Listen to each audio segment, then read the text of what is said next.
Did the Buddha teach free will? As with so many other issues, the Buddha took a middle path between the two extremes of determinism and total free will. If all your experience were predetermined from the past, through impersonal fate, the design of a creator God, or your own past actions, the whole idea of a path of practice to the end of suffering would be nonsense. You wouldn't be able to choose to follow such a path, and there wouldn't be such a path for you to choose in the first place. Everything would have already been determined. However, if your choices in the present moment were totally free, with no constraints from the past, that would mean that your present actions would, in turn, have no impact on the future. It'd be like flailing around in a vacuum. You could move your arms in any way you wanted, but you'd still be flailing. The Buddha took this issue so seriously that, even though he rarely sought out other teachers to argue with them, he would if they taught determinism or the chaos of total freedom.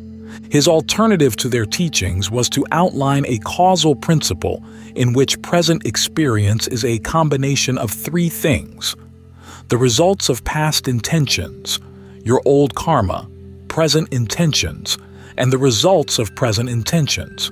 Your present intentions are the determining factor as to whether the mind does or doesn't suffer in any given moment. They're also the factor where freedom can come into the mixture. Past karma is a given, providing the raw material that your present karma can shape into present experience. The principle of causality is a given, providing the ground rules as to which present actions will or won't give good results. These givens provide, so to speak, the point of contact against which present actions can push and pull and actually propel you in a particular direction. The wider the range of skills you bring to your present actions, the more freedom you gain in knowing how to push and pull skillfully, and the more you'll be able and willing to act on this knowledge. So the whole purpose of Buddhist practice is to expand your range of skills in the present moment. Take, for instance, the three qualities that the Buddha recommended be brought to the practice of mindfulness, leading to concentration and discernment.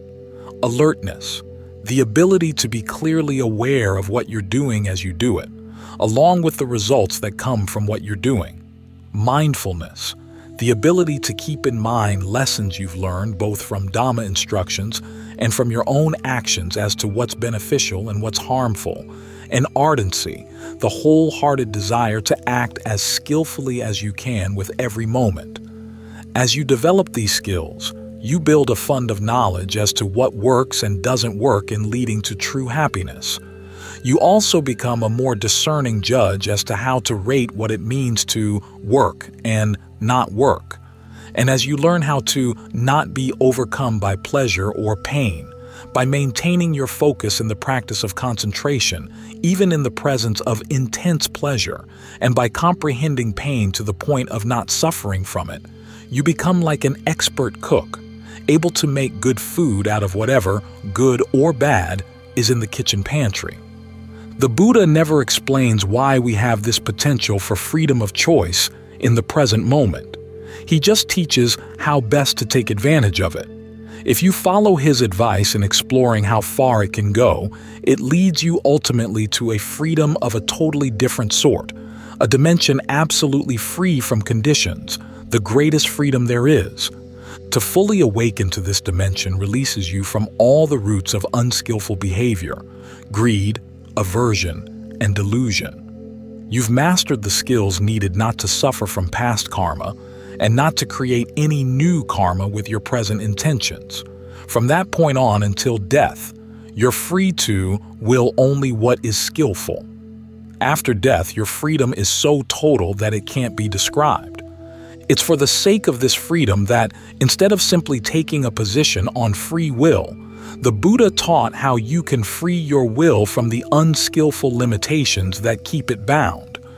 Even if you don't make it all the way to full awakening in this lifetime, you find that by developing the skills he recommends, you broaden the freedom you bring to the culinary art that is your life.